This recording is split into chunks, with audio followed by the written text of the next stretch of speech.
Alright, what is going on YouTube? This is Calvin from Old New Games 101, and today we are hopefully going to be finishing off our walkthrough / gameplay of Agatha Christie Murder on the Orient Express.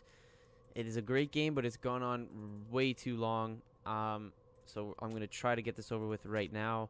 And so what I did was I looked at my instructions just like last time, and the only thing we need to do is, use a ham radio to find out information about the suspects. And so what I'm just going to do is I'm going to go over here to the ham radio. I'm going to see if I can do anything. There, the radio is ready to be used. Hooray! Okay, so I can't really do anything. Yes, I know that. Okay, so what should I do? Okay. So I can't talk to anybody, and if maybe I should talk to him.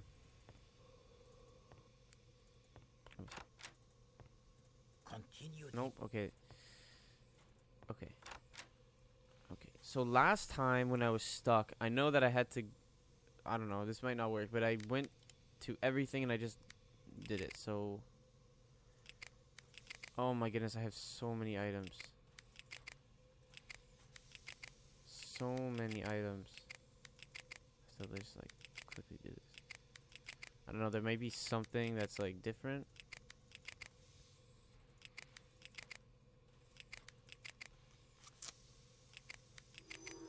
That's the REV relations thing that we used to get inside the safe, because we used it and we got to read his Bible passage and blah blah blah. The box of matches. Just get that. I'm not taking any chances. I mean, I know I've looked through these before, but last time I had to go through all the evidence and I had to look in every single person's room. I placed the relevant, yeah. So I'm just going to go through every single one. I'm not going to do it. I don't even care. Yep, that was the key, I think. Or maybe the button. I can't remember. Anyway, I really hope I get this episode over with. Or this game over with, actually, because I'm excited to go into some other things. There's definitely, this has gone on for a long time. I don't know what I just did. Whatever. I don't care. The menu. It's the other uniform. Nothing there. The tumbler with the, oh, it's nothing there.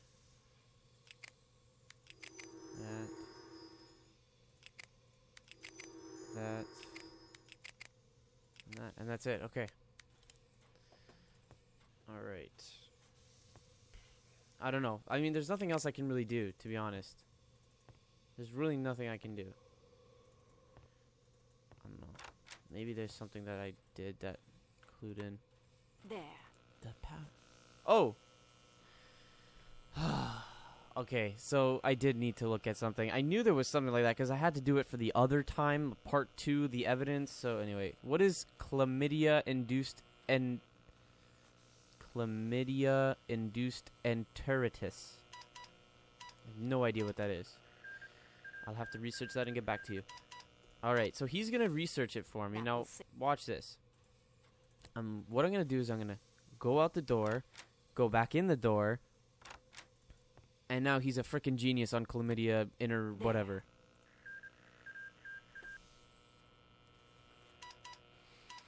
I actually want to see this. Chlamydia-induced is a particularly rum disease found in animals, especially in newborn calves.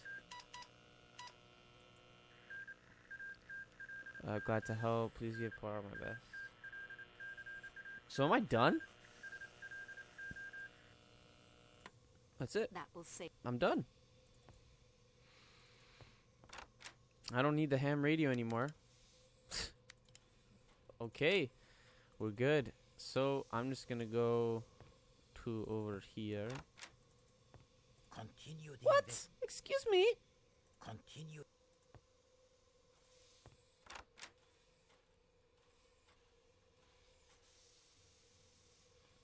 I am so confused right now. What can I possibly do? What can I do? What can I do? What can I do? I mean, I could talk to someone now that I have more information. You're the one. You'll not get an. I thought I was done. I mean, this is the thing that just really annoys me is that, you know, you get all the instructions done and then it's really, you're not done. What's the challenge? Barnaby Dispatch.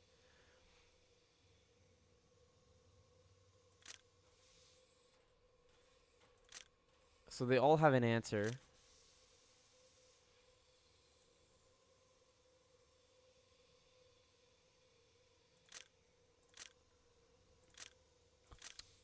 Okay, what's the challenge?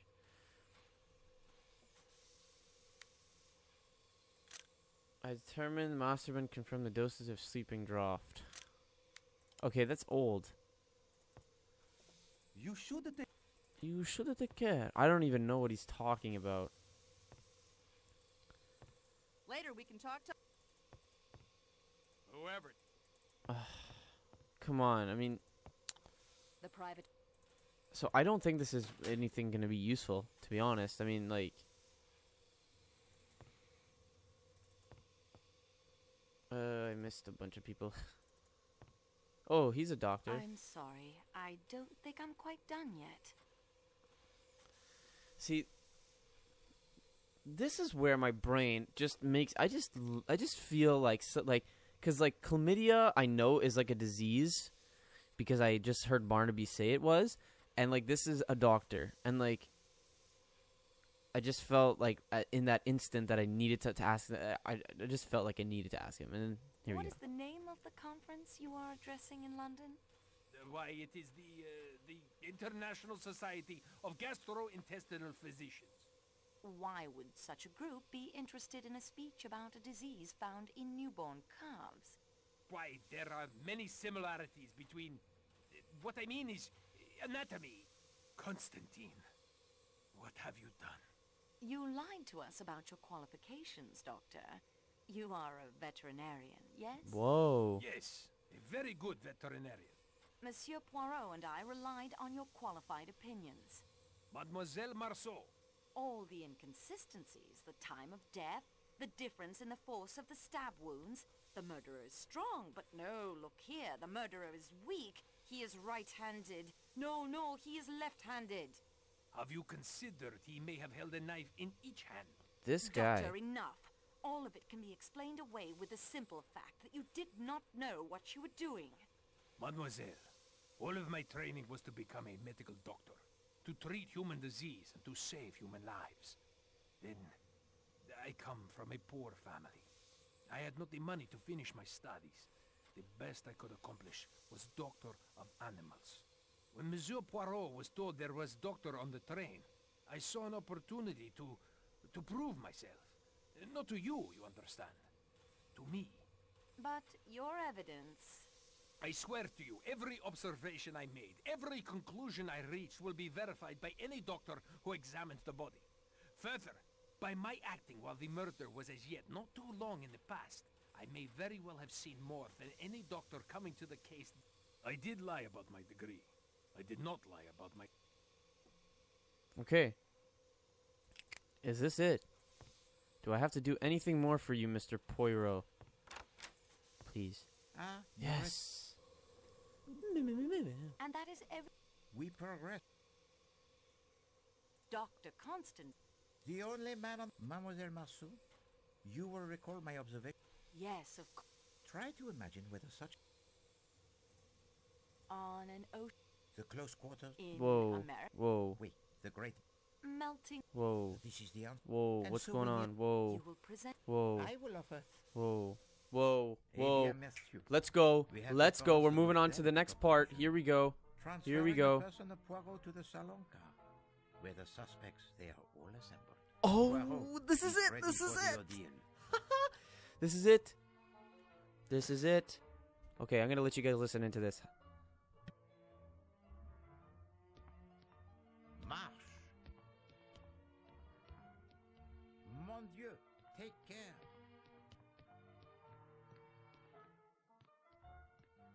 Beware of Greeks bearing gifts.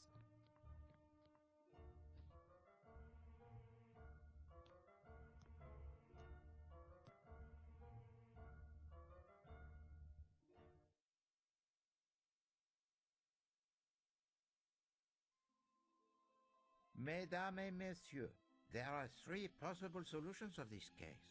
There is the solution concocted for the benefit of the Yugoslavian police, who were expected to take up the investigation. A little play that was then embellished with several improvisations.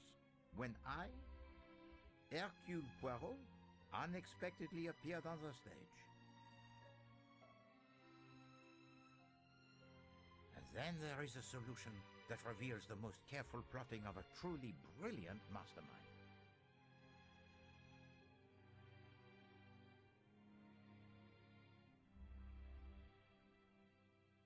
And yet there is also a third, one of which I think even now, that mastermind, in this carriage with us as I speak, has no knowledge.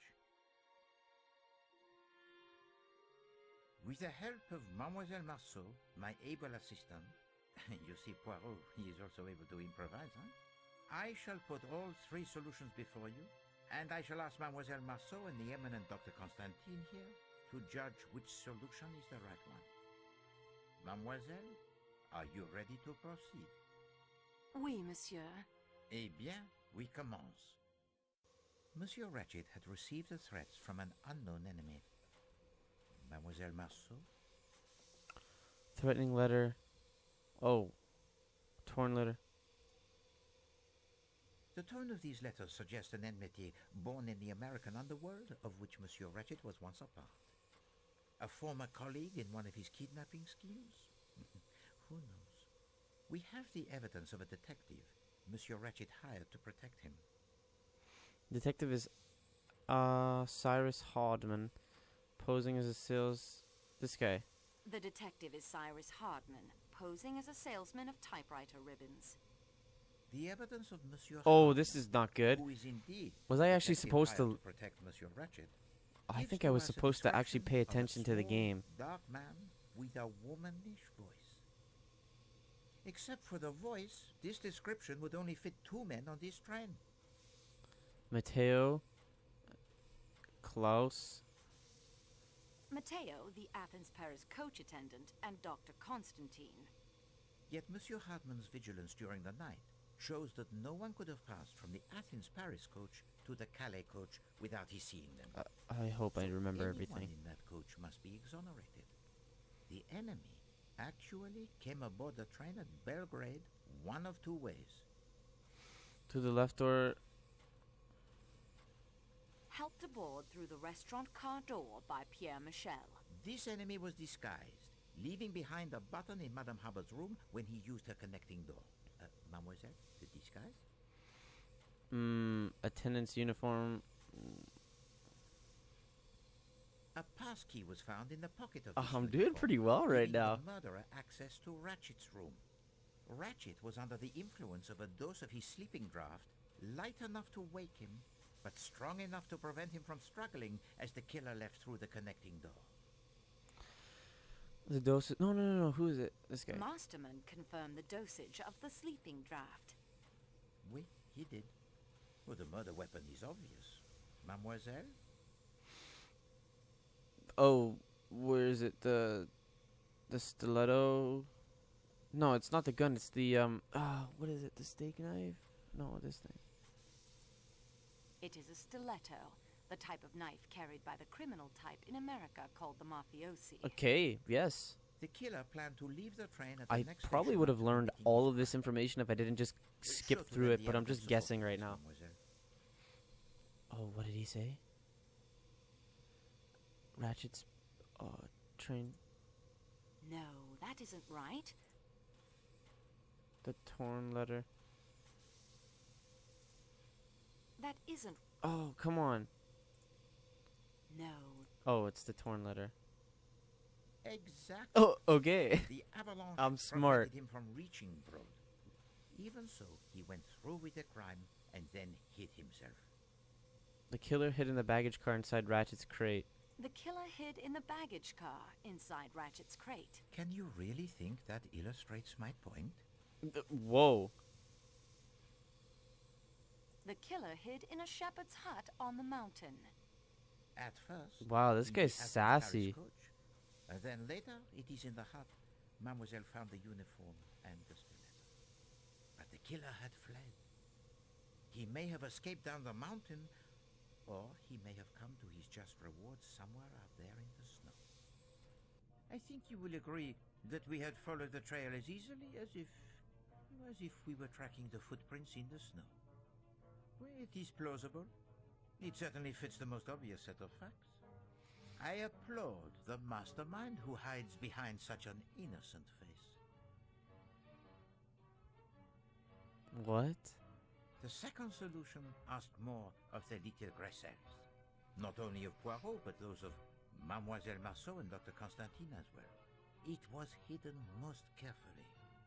The unlikely accident of a means of communicating with the outside world, a part filled most ably by my dear friend Barnaby, made the truth, or at least part of it, easier to uncover. But I flatter myself that enough clues were found right here on this train that such communications were almost always but collaborations of conclusions that I had already reached. So, mademoiselle, we will begin again. Oh, crap. First, I will speak to you of time. When did Monsieur Ratchet meet his end? I suspect Mademoiselle Marceau has the theory. Oh my goodness. 1:15? 1:15 a.m. The watch was broken during the attack, and Madame Hubbard heard the killer in her compartment only moments later. Let us examine each possibility in turn. 10:40 p.m.? Or earlier? No. I think not. Mademoiselle Olsen spoke to Ratchet from the doorway at 10:40 p.m., but she never went inside. It conjures the image most bizarre of her throwing a knife at him 12 times from the doorway. And how does she retrieve it? Is there string attached to the handle? No. No, that is a solution of a most lurid sort. 12:37 a.m.? A more interesting possibility. Monsieur McQueen states that Ratchet spoke no languages other than English, and yet the voice answered Michel in French. Oh. Still, I think this was simply a performance for the benefit of Poirot. One of the little improvisations. I was meant to see through it and say, no. Monsieur Ratchet, he was already dead by 12:37. He could not have cried out. The broken watch said 1:15. Oui, it did. And it fits with the time of Madame Hubbard's visitor. Now I digress for the reminiscence. I observed to Mademoiselle Marceau that one meets many classes and nationalities when traveling aboard the Express. I asked her to imagine whether such an assembly would ever likely to be collected under any other conditions. And mademoiselle, what was your reply? In America. C'est ça. Oh, yes. Only in America will you find a household composed of so many nationalities. Look about you. As our investigation progressed, it became clear that I'm 9 so nervous passengers each on time I this have to train say are connected something. in some way to the Armstrong kidnapping. Who have we connected to that case, mademoiselle? The Armstrong. Shoot. Mary Debenham. Oh my goodness. Colonel Arbuthnot. Princess Dragomirov. Oh my god. Caroline Hubbard. No, mademoiselle. Count Andrenyi. Use the... Little guys. Antonio Foscarelli. Oh, that was good. Countess Andrenyi. Yes. Edward Masterman. Pierre Michel. Please do not... Oh gosh. Who is it? Cyrus Hardman. Use the... Who else? Oh. Hector McQueen. Pierre Michel. Can No. you really? Greta Olson. I've already checked all of them. Hildegard Schmidt. None of the above. She just said that out loud. Yeah, none of the above. It's like a list. I think I'm the only one who could see that list. Curious coincidence that everyone in the Calais coach had an alibi. And these alibis are sometimes corroborated even by those not connected to the Armstrong affair. One of you stated to Mademoiselle Marceau that while Monsieur Ratchet got what he deserved, you would have preferred to see him properly hanged. The trial by jury is a sound system. Who said that, mademoiselle? Hector McQueen? Nope. Edward Masterman. Use the... Little Graces. Princess Dragomirov. Please do not... Okay, I have no idea. Count Andrenyi, Mademoiselle, I have no clue. Mary Debenham, can you read? Okay. Colonel Arbuthnot. Just so. Colonel Arbuthnot.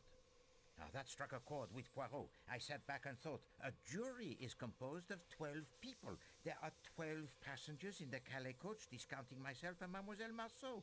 Ratchet, he was stabbed 12 times. And the reason the Calais coach was filled in the middle of the winter was explained. All, I repeat, all of the passengers were in on it. They had to be. No alibi could be left to the whim of a stranger. Did this solution explain everything? Let us see. What were the clues that pointed to the first solution, mademoiselle? The uniform with a button missing. Please do not. The threatening letters. Non. All of these clues agree with the first solution. Wait. Huh. And now, of course, my attention Great. focused on Monsieur Hartmann, for he, the apparent outsider, had provided a key element in this artificial solution of an unknown enemy. How to explain his complicity? And then I remembered that Mademoiselle Marceau had told to me 2 suggestive moments during 2 different interviews with Monsieur Hartmann. When he asked me, Kataya... no, that's pointless. When he gave me the key to the security room in the baggage car. Please do not... What? Oh, is it actually the When Kataya he tile? asked me to find a Kataya tile. Use... When he apologized to me. Non.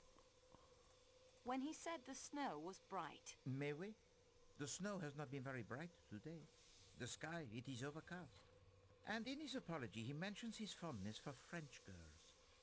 Countess Andrenyi told us that the nursemaid, she was French. Her name was Suzanne. Our young friend Barnaby Lewis confirms via the ham radio that her full name was Suzanne Ferrier, and that she was born near Paris. So, it is not so much a leap, I think, to wonder if perhaps the man from New York and the French girl working there might not have formed the attachment. I've been a detective for almost 20 years, Monsieur Poirot, but I'm in admiration of you. Yeah, Suzanne and I were going to ask her uncle if we could get hitched. He was her guardian. And the kidnapping and everything. It was too much for her. Her uncle, monsieur? And his name? Oh, jeez. I can't say I remember. A detective for almost 20 years? And you never even knew the name of your fiancé's guardian? No, probably got it written down somewhere back in New York. Enough of this foolishness. I can guess his name right now, and so I expect can Mademoiselle Marceau. Oh, shit. Monsieur Ferrier? That would be so funny. Marcel Bousse. Please do not Who the hell is that? Lucienne. use Monsieur Ferrier. the picture in your valise. It is Come that of on, you, that was your too sister, easy. and her daughter Suzanne? Oui, monsieur. After my sister That and her was just husband died too in a car easy. crash, I raised Suzanne as My own child. And so, that leaves only one. Me? If the attendant is one of your killers, Mr. Poirot, that makes you 12. You don't need me. No, madame. I have come to the odd conclusion that the person who has taken no part in the crime is the one who would be considered most likely to do so. I refer to Countess Andrenyi. Wow, she looks Her really husband weird. swore on his honor she did not leave her room last night. A count from a noble family? A rising young star in the Hungarian diplomatic service? Such a man does not swear upon his honor lightly. No, it is much more probable that he tells the truth. And it is the devoted husband who, so to speak, takes his wife's place. So you see, madame, we are back to 11 without you. Well, I never. Wait until my daughter hears about this. Shut up about your Why daughter. not tell her now? She is sitting there right beside you, Madame Adam. You are the instigator, or the director, I should say, of this entire performance. You, who Mademoiselle Debenham so rightly called the strongest character among us. And there you have it. Does this second solution explain everything? Let us see. Mademoiselle Marceau, what was the real murder weapon? Oh, I swear it was the stiletto. That isn't what Monsieur Poirot... This. But of course, A drama planned this carefully. I know it was a knife, does not though. I know it include was a a knife. blood-stained stiletto with the fingerprints of some unknown. No, that is merely a prop. As were the two threatening letters.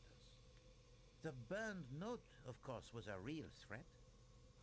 The conspirators most assuredly did not want this murder tied to the Armstrong kidnapping, and the true weapon, with no incriminating mark upon it, might never have been found if it had been thrown inches further. Bloody steak knives aren't balanced properly for throwing. My hat's off to you, though, Miss Marceau. When I saw where it landed, I wasn't about to crawl out there and end up at the bottom of that ravine. Took some nerve doing what you did, and there's no denying it. Hear, hear. So, the improbable differences in the stab wounds is now explained. Two so-called clues were dropped in the dead man's compartment. Mademoiselle? That isn't the... The pipe cleaner, incriminating Colonel Arbuthnot, who had one of the strongest alibis and whose connection to the Armstrong family was probably the hardest to prove. And the second clue found in the room, mademoiselle? That isn't... Really? Oh, the handkerchief. The handkerchief. There we go. Incriminating Princess Dragomirov, who by virtue of her frail physique and the alibi given by her maid and Michel was practically in an unassailable position. Then there was the clue found at the shepherd's hut with the incriminating fingerprints. Do you have it, mademoiselle? Yeah, it's the padlock. With Mateo's incriminating fingerprints on it. Not precisely cricket, you know, Tonio. To incriminate an innocent man. Cyrus could swear Matteo had not entered the Calais coach. Michel informed us the radio was in the baggage car, and I wanted to put it out of commission. I did not want to destroy the equipment. It must have taken him much saving to purchase. So I only smashed the telegraph key. Signorina, you are a miracle worker for sure. To get the radio working again. I know about these things. That was a stroke of a genius. Stick to the point, Monsieur Foscarelli. With great pleasure. The padlock was just hanging there. I found the snowshoes earlier, and then the shepherd's hut. I was supposed to find a good place for the uniform and the stiletto, and the hut was perfect. But I had to break the lock to enter. All I did was go and get the padlock on the radio crate. I didn't mean to point the finger at Matteo. The other red herring was not a herring at all, but it was certainly red. Mademoiselle? And then to put it in my valise was not a nice trick. The kimono is mine, monsieur. And mademoiselle, I had no intention of trying to incriminate you. I had to put it someplace, and I thought it would be amusing if you found it there. Wow. Ah, oui. You enjoy your I little hate games, these women. Countess. Mademoiselle Freebody, indeed. Well, Madame Arden? These women on the train, man. I always fancied myself in comedy parts. Bravo, Mr. Poirot. Well done. Applause Is it from just an me or does she actress of sound your different? stature Is praise indeed, madame. We were all at the house, a house filled with almost unendurable pain and sadness. The Perkinson brothers were dead, but Cassetti had got clean away. We decided then and there that the sentence of death that Cassetti had escaped would be carried out. Little did we know how many years would pass, how many false leads Mr. Hardman would track down before Cassetti would be found. Whatever country my work took me to, no matter how tough the case, I always saved plenty of time to try and pick up the trail. But he kept on the move. Brazil, Mexico, most of Europe. Ratchet was only the last of a string of aliases.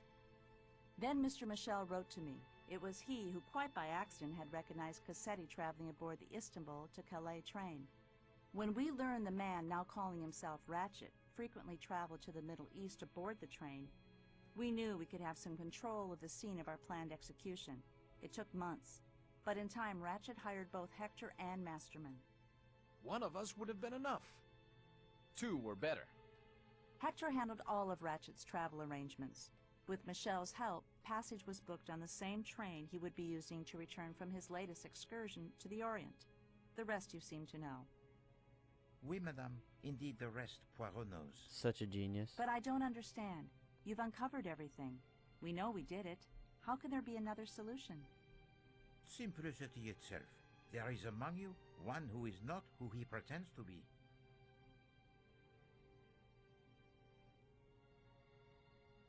With the help of Mademoiselle Marceau, I will now present you with those clues which fit neither solution so far proposed, and present you with a truth that will surprise even you. I know some of you suspected something was not quite right, but let us now look at the clues that fit neither solution so far. Madame So what's this says she saw the phantom attendant, but we know now it was sheer invention. Whoa. Yet we have the testimony of an independent witness who says he saw the non-existent small dark attendant actually getting on the train. Mademoiselle?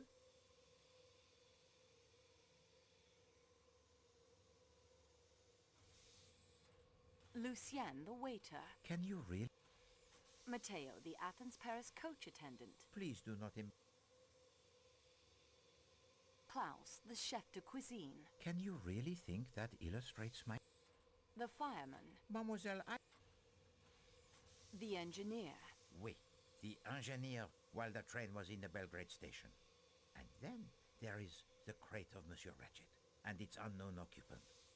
What clues associate themselves with that crate, mademoiselle? The second attendant's uniform. Oui, the uniform I think worn by the person the engineer saw. The pile of books mademoiselle believes were useful in the planning of the crime, yet no one has mentioned them. And the fact that the person with access to that key would be in the best position to tell us something of the occupant of that crate. And lastly, there is the little matter of the kidnapping of Mademoiselle Marceau. Oh, yeah. I remember that. The what? Monsieur Foscarelli. I would not harm the signorina. It is why we are all here, to punish the kidnapper. She's right, Poirot. How can you think any of us would resort to kidnapping after all we've been through? As you can see, Monsieur Perkison, we have pieced together much of your story. Only the reasons remain, and I leave those to you. What did you call him? Who's Mr. Call Perkinson? him Parkinson. That is my name, Whoa, Robert Perkinson. dude. Bro. Silence! At once! Relax, You will okay? obey me It in was this like and just listen to a what Monsieur gas. Perkinson has to say. You owe to Poirot that, I think. Please So- understand. I know how you must hate me. It was my dear wife Isabella, the unidentified woman the papers mentioned, who pleaded with Paul and me as the police closed in to let her take Daisy away. She was sick with grief. Take Daisy away? Cassetti killed the wrong little girl. He crept up while Teresa was alone outside and shot her in cold blood. Dude. He was gone again before we knew what had happened.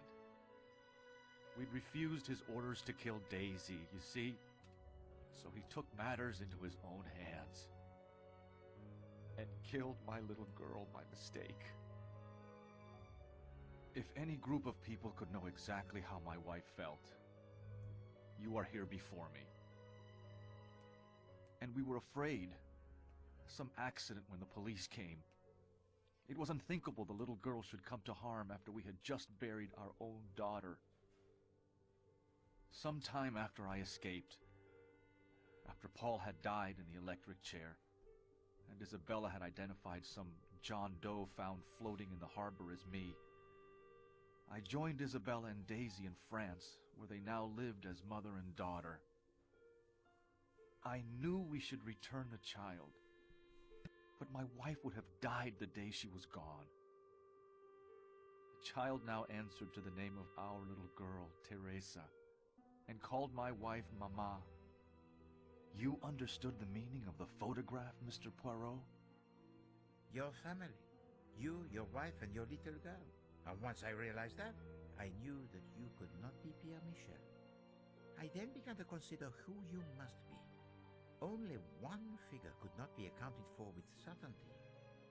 Robert Perkinson, Last year, only days after my Isabella succumbed to a cancer that I think grew inside of her since the day of the kidnapping, I sought out Michel. He informed me of the plan to punish Cassetti, a plan that he, despite the death of his niece, never thought he could see through. He showed me the letters Mrs. Hubbard had written to him. He was in a terrible state. He had seen Cassetti. Yes, twice. On this very train.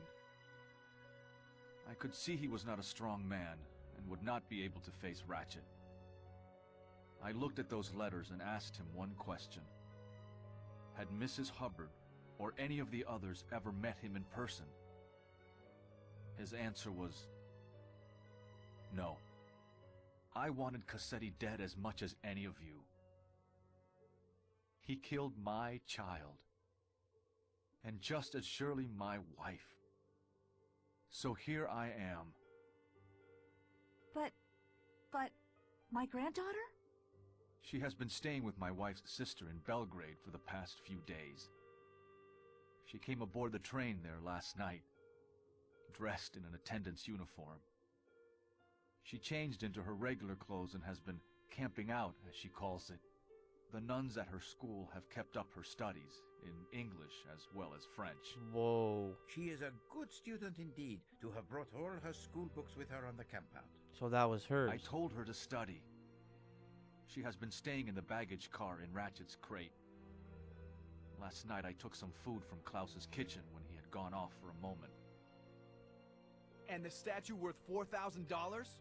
I dumped it on a trash heap near Sirkeki Station, I'm afraid. This cargo is far more precious. At last, the riddle it is solved, n'est-ce pas, mademoiselle? And with a most satisfactory solution indeed. Whoa. Okay. Hello.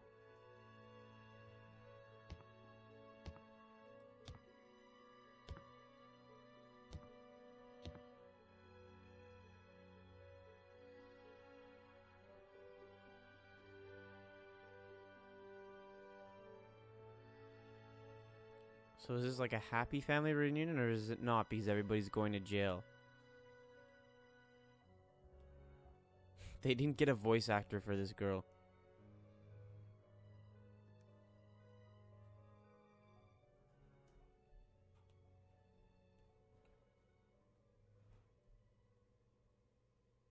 Mademoiselle Marceau, while they enjoy this brief moment before you render your final decision, let us, you and I, see whether you are up to the challenge that Poirot presented to you when our investigation began. Let us check the progress report you have been keeping in your scrapbook. Oh, so this is what it's for. It's for the end. How many, style points I get. Mademoiselle Marceau, Poirot must compliment you on a job well done. You are courageous. You face the dangers without flinching. You solve many puzzles that confront you, overcome many obstacles with enthusiasm and good humor. An above-average performance in every respect. Hopefully, with the knowledge you now have of my methods, you might do even better should you ever find yourself faced with another mystery to solve. Okay. I think this is it. I think we're finally done Agatha Christie, Murder on the Orient Express. Wow. You are the representative of the train company, Mademoiselle Marceau. You have been instrumental in assembling the evidence that pointed to the solutions I have now shared. And you have been ill-used. I am truly sorry, mademoiselle. I left you all of your belongings in that box, except the one I needed back. The key to the security room. You now know why. My precious cargo had to eat. You have proven to be most ingenious. Twice you almost discovered my secret passenger. I left the parasol for you to discover. I had no doubt you would free yourself.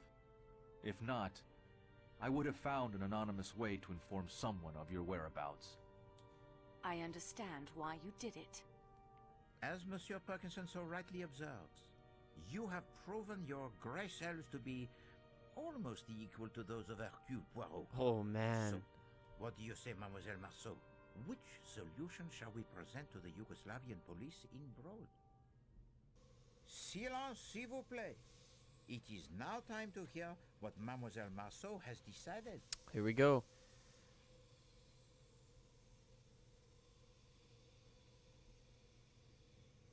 These are my feelings about the third solution. It is the whole truth. More heartache than even these 12 people knew. And it must stop somewhere, mustn't it? There are lives to build and rebuild here. I think of Greta's words on her postcard, and of the family that had one last day in the sun at Coney Island before the storm engulfed them. I think they all, including Monsieur Perkinson, deserve a chance in the sun again. Here are my thoughts on the first solution. It is not the truth, but fits the facts, at least one set of facts, and it will be the simplest by far to explain. My opinion of the second solution is this. It is at least most of the truth, as much as 12 people in this car knew. They are self-confessed murderers, and yet, no, that word is wrong. Justice was done here. Of a kind, perhaps not the justice I would have preferred. In that, I agree with Colonel Arbuthnot, but still, can there be anyone, knowing Ratchet and knowing these people as well as I now do after only a few hours, who can't see the rightness of their cause? Therefore, it is my belief, Monsieur Poirot, the first theory you put forward was the correct one. An unknown enemy of Monsieur Ratchet, whom the murdered man feared, sneaked aboard the train disguised as an attendant and is responsible for the murder. Unfortunately, he is still at large, or lies frozen in a snowbank somewhere awaiting the spring thaw. I suggest that is the solution we offer to the Yugoslavian police when we arrive in Broad. Dr. Constantine? So basically what she did was, because essentially everybody did murder them, but she's making up a fake story so that people, you know, walk scot-free, because they did basically do a service. They kind of killed Cassetti, who was in fact the man who, you know, killed whatever the guy's Perkinson's son. Monsieur Poirot, your ankle. It feels much better. And Poirot? He has been cooped up in his room far too long. He has the need of some fresh air. So this man's totally just BS'd the whole thing just so I could go out and do it. Man. Mr. Michel, I'm sorry. Perkinson, I cannot find it in my heart to hate you. All I find there is forgiveness and thankfulness for giving us back something we thought we'd lost This has forever. been going on for 43 minutes. 43 you are now minutes. one of the family. This is great. Thank you. The longest one I've Daisy ever child, uploaded. My dear, I am your grandmother. Yep, no voice actor. Just awkwardly staring at everybody. Or voice actress, because it's a girl. Or a cisgender. Oh my gosh, they're popping champagne now. Yeah, we all committed a murder. We're gonna get away with it. Yeah.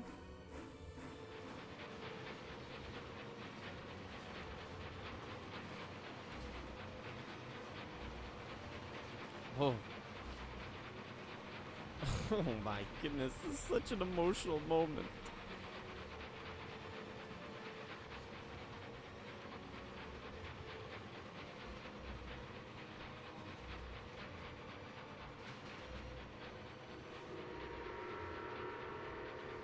The end.